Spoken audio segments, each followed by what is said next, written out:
까지의 말씀입니다. 골로새서 3장 5절부터 11절까지의 말씀입니다. 신약성경 327쪽 즈음에 있습니다.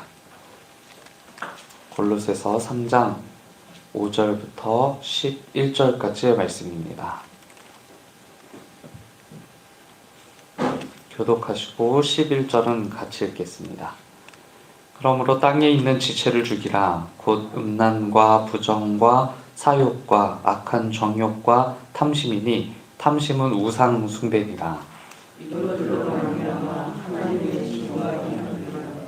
너희도 전에 그 가운데 살 때에는 그 가운데서 행하였으나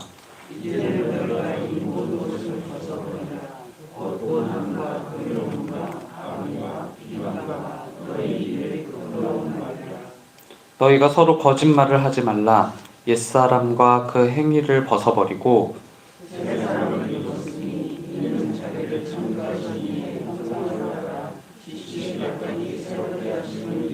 함께요. 거기에는 헬라인이나 유대인이나 할렙파나 무할렙파나 야만인이나 수부디아인이나 종이나 자유인이 차별이 있을 수 없나니 오직 그리스도는 만유시 만유 안에 계시니라. 아멘. 사람은 변할까요? 변하지 않을까요? 아마 그 신앙생활을 하시면서 여러 번 스스로에게 던진 질문이기도 할 거고요. 또 다른 사람들에게 직접 던져본 질문이기도 할 수 있을 겁니다. 과거에 좋지 못한 습관들을 버리지 못하는 사람들을 마주할 때면 하나처럼 하는 말들이 있죠. 그거 사람 안 변한다 라고 이제 이렇게 이야기를 하곤 합니다. 사람의 이 가진 본성은 천성이라고 얘기를 하기도 하죠.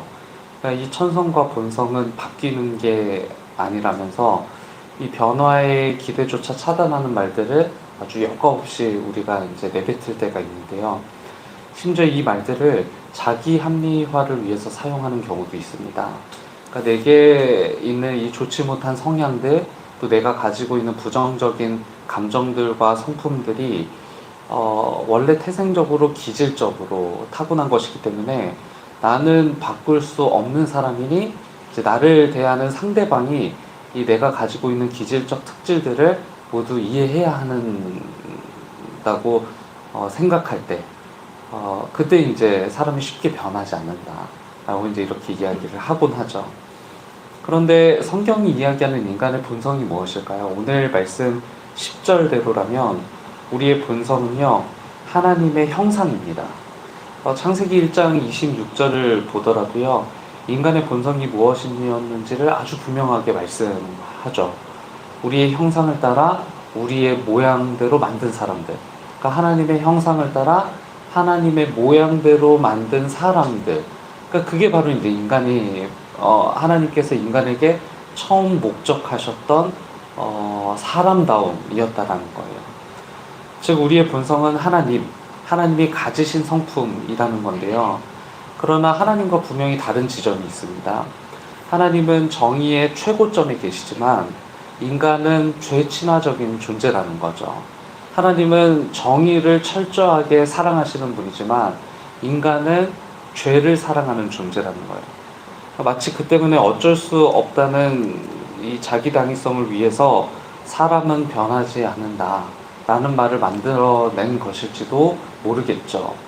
그러나 성경의 이야기는요, 점점 죄로 급락해가는 이 인간이 하나님의 은총을 힘입는다면, 그러니까 그리스도인이 된다면, 또는 예수 그리스도를 믿는 사람이 된다면 하나님의 형상을 따라 하나님 형상에 걸맞는 사람으로 변해갈 수 있는 것이다 라고 이야기하는 게 바로 이제 성경의 이야기입니다. 그러니 이 이야기는요, 참 우리에게 소망을 주는 이야기이기도 하죠. 나라는 인간이, 또는 내 남편이라는 인간이, 또는 내 아내라는 인간이 좀체 변화가 없는 사람일 것 같았는데, 그런데 이 성경의 이야기는요, 예수 그리스도를 받아들이는 모든 사람들에게 변화의 가능성이 충분히 있다 라고 이제 전하는 것이 성경의 이야기니까요. 새로운 존재 의식은요, 반드시 새로운 행위를 동반하기 마련입니다. 이를테면 저는 청년들에게 종종 그 우산, 비 오는 날 이제 반드시 가지고 나가야 되는 우산 이야기를 하곤 하는데요. 청년들에게도 같은 고민은 있죠. 뭐 청년들뿐이겠어요. 모든 그리스도인들에게 이와 같은 고민들이 분명히 있습니다. 내가 예수 그리스도라는 이 하나님을 내 삶의 주인으로 모셨다라고 분명히 인지하고 있음에도 불구하고 내 삶의 좀체 변화가 느껴지지 않는 경우들이 있다라는 거예요. 그때 나는 정말 하나님을 믿는 사람인가? 또는 나는 성령으로 변화되고 있는 사람인가? 라는 이제 씨름들을 하곤 한다는 거죠. 이제 이 믿음에 대해서 어떻게 이제 생각해야 될지, 또는 이 믿음에 대한 고민들을 계속 이어가는 사람들이 굉장히 많다는 겁니다. 존재의식은 반드시 이 행위를 동반하기 마련이다라고 분명히 설명을 해주면서 그런 이야기를 하곤 해요. 내일 비가 온다라는 일기예보를 오늘 들었다고 한다면, 그러면 여러분들은 내일 아침에 집 문 밖을 나설 때 무엇을 챙기시겠나요? 반드시 우산을 챙길 겁니다. 비가 온다라는 소식을 듣고 믿었기 때문에 이제는 비가 올 거라고 예상을 하고 우산을 챙겨 나가야 그때 우리는 비를 피할 수 있겠죠. 우산을 들고 나가지 않는 이유는 두 가지일 거예요. 비가 올 거라는 소식을 까먹었거나, 또는 비가 올 거라는 소식을 믿지 않았기 때문에 우산을 챙기지 않는 거겠죠. 그러니까 비가 올 거라는 소식을 들은 사람은 반드시 우산을 챙기게 되어 있다는 거예요. 그러니까 변화가 동반될 수밖에 없다는 것이죠.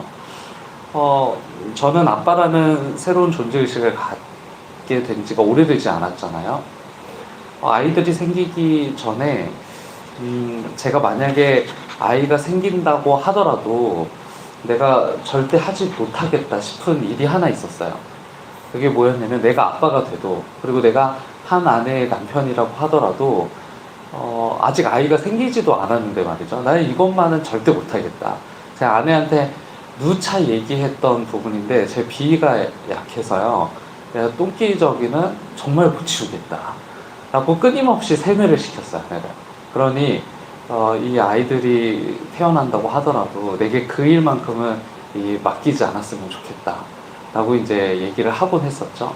아내도 이제 제가 비위가 그렇게 좋은 사람이 아니라는 걸 알고 있기 때문에 충분히 수용해 줬습니다. 얼마든지 그렇게 하겠다. 본인이 그런 기저귀분은 다 치우고 저는 이제 나머지 필요한 일들을 도와주면 좋겠다 라고 얘기를 했었죠. 지금 어떻게 할 것 같으세요? 못할 것 같으세요? 뭐 누구보다 아주 전문적으로 잘 하고 있죠. 그러니까 이게 그 하고 못하고의 문제가 아니라, 아빠가 되고 보니까 제 친구 중에는 제가 이제 아이를 갖기 전에 제 친구 중에 그런 얘기를 하는 친구가 있더라고요. 야, 그거 나중에는 그 똥을 찝어 먹을 수도 있다고, 뭐 이렇게까지 얘기를 하는 거야. 그렇게까지는 못하겠지만, 그렇게 하라 그러면 하겠더라고요. 그러니까 이 아빠라는 존재가 되면, 그러면 이 아빠라는 존재에 걸맞는 행위의식이 생겨나게 된다는 거예요. 아빠라는 존재에게 맡겨지는 행위들이 분명히 있고, 그 행위들이 생겨나기 시작한다는 거죠. 그러니까 아빠라는 존재에게 요구되는 의무이고요. 제가 전과 같이 제게 주어진 어떤 일들만 하면 그만이라는 의식에서 벗어나서, 이제는 아빠라는 존재가 무엇인지 의식하고 그와 같은 삶을 살기 위한 노력들을 지속한다는 거죠. 오늘 10절에서 사도 바울이 골로새 교회 성도들에게 전하는 메시지가 바로 그겁니다. 새번역 성경이 이렇게 전하거든요. 새 사람을 입으십시오. 이 새 사람은 자기를 창조하신 분의 형상을 따라 끊임없이 새로워져서 참 지식에 이르게 됩니다. 그러니까 예수 그리스도를 믿겠다라고 결심한 사람들은 이제 새 사람이라는 새로운 존재로 변화되는 것이고요. 그러니까 존재는 이미 변화됐고 행위는 변화되는 것이에요. 이에 따르는 존재의식과 그에 걸맞는 행위를 요구받는다는 거예요. 바로 이 행위들이 오늘 우리가 읽은 5절부터 9절까지 나열된 덕목들인 거죠. 성령이 충만하십니까? 그런데 저는 이 질문을 받을 때면 먼저 전제되어야 하는 이야기가 있다고 생각해요. 성령은 무엇이고 성령이 충만하다는 것은 무엇을 뜻하는 것일까? 그러니까 우리가 성령 충만하다라고 얘기할 때 감정의 충만함을 뜻한다라고 오해하기도 하죠. 물론 그것을 뜻하는 것이기도 합니다. 그러니까 신비적, 감정적 요소가 충만한 상태를 뜻하는 것이기도 하지만 갈라디아서 5장은요. 성령의 내주하심의 근거를 성령의 9가지 열매로 확인하게 한다고요. 성령의 9가지 열매가 뭡니까? 사랑, 희락, 화평, 오래 참음, 자비, 양선, 충성, 온유, 절제. 이 9가지 열매가 성령 충만의 근거가 된다는 거예요. 그러니까 내 삶에서 이와 같은 하나님의 성품을 닮아가려는 노력들, 닮아가려는 시도들, 이런 과정들이 없다면 그건 내 안에 어쩌면 하나님이 없다는 증거일지도 모릅니다. 그러니까 예수 그리스도를 내 인생의 주인으로 모시지 못했다는 증거일지도 모른다고요. 그러니까 오늘 말씀으로 돌아가면요. 10절은 그리스도인들의 행동 양식이 끊임없이 새로워진다라고 이렇게 표현을 하죠. 그러니까 당장 혁명적 변화를 이룩하는 게 신앙적 목표는 아닌 거예요.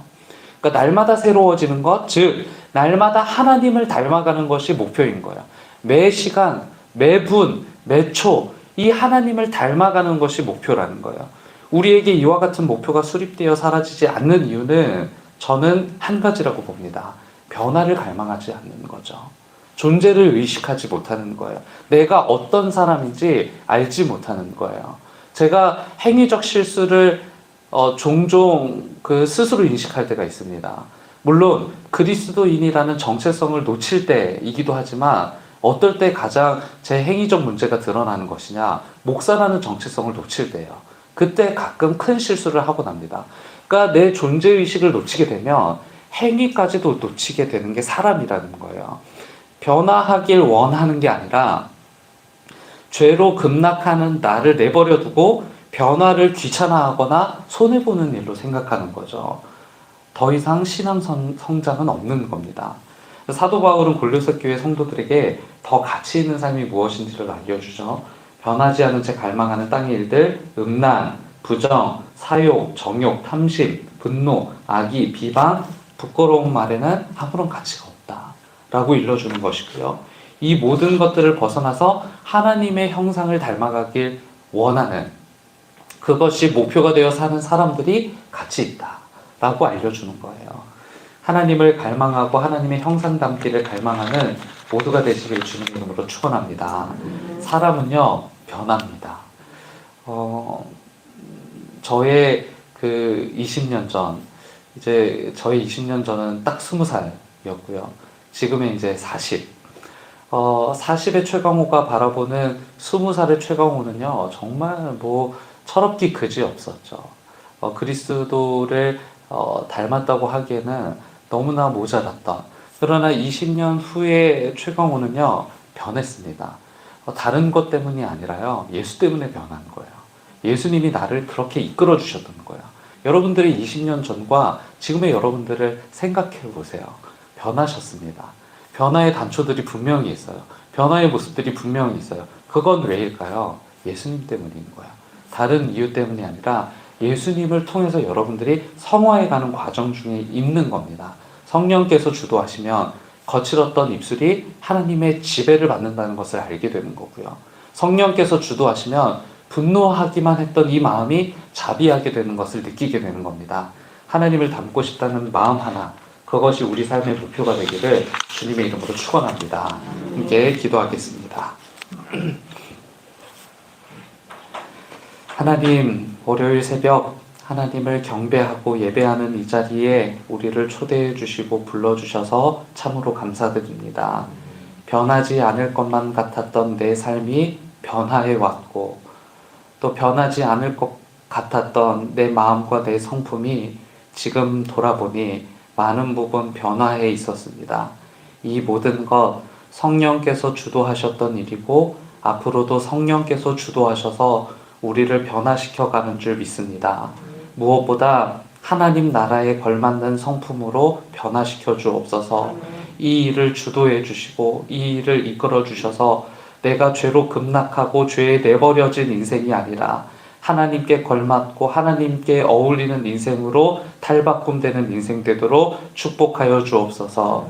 이 일들을 위해 이 자리에 모여 함께 기도하는 모든 주님의 백성들 한 사람 한 사람 기억하여 주시고, 이곳에서 기도할 때에 변화를 갈망하고 경험할 뿐만 아니라 기도하는 모든 일들이 하나님께로부터 응답받는 역사 있도록 인도하여 주옵소서. 하나님의 응답의 방식이 어떠할지라도 실망하지 않게 하시고 신실하게 우리를 사랑하시는 하나님 앞에 무릎으로 나아가는 기도의 시간이 될 수 있도록 인도해 주옵소서. 무엇보다 이 기도의 시간이 하나님과 연결된 상태라는 것을 알게 되길 소망합니다. 우리가 잠시 침묵할지라도, 우리가 잠시 찬양할지라도, 우리가 잠시 존다할지라도 연결된 하나님과의 상태를 즐거워하는 시간이 되게 하시고, 하나님의 응답받아 돌아가 기쁨으로 하루를 살아내는 근원이 있는 시간이 될 수 있도록 축복해 주옵소서. 환우들을 위해서 기억하고 기도합니다. 어지러운 삶의 자리 하나님께서 굽어 살펴주시고, 그러한 상황과 상태가 실망스럽다고 할지라도 여전히 일하시는 하나님을 신뢰하며 나아갈 수 있도록 인도하여 주옵소서. 어려운 중에도 치료하시고 치유하시는 하나님을 사모하게 하시고 산 증인으로서의 삶이 이어질 수 있도록 인도해 주옵소서. 질병 외에도 어려운 중에 있는 모든 교우들 하나님께서 친히 살펴주시길 바랍니다. 그들에게 진리가 되어주시고 격려와 위로가 되어주실 뿐만 아니라 문제보다 크신 하나님께서 문제 해결이 되신다는 믿음을 허락하여 주옵소서. 늘 하나님을 바라며 하나님을 기뻐하고 하나님을 즐거워하는 인생 되도록 인도하여 주옵소서. 이 피조 세계를 긍휼히 여겨주시길 원합니다. 곳곳마다 전쟁과 기근이 이어지고 신음하는 고통의 소리가 들립니다. 재해와 지진, 어려운 중에 있는 모든 피조세계의 사람들을 하나님께서 살펴주시고 이 땅이 평화하게 하시며 이 땅이 하나님 나라를 향해 더욱 한 걸음 한 걸음 다가갈 수 있는 나라가 될 수 있도록 인도하여 주시옵소서. 특별히 우크라이나 땅을 위해서 중보합니다. 죽어가는 많은 사람들 불쌍히 여겨주시고 하나님 유족들에게 큰 위로가 되어주시기 원합니다. 무엇보다 간절히 바라는 것은 전쟁은 그치고 하나님의 평화가 그 땅 가운데 임하게 되기를 소망하오니 주님 임재하여 주시옵소서.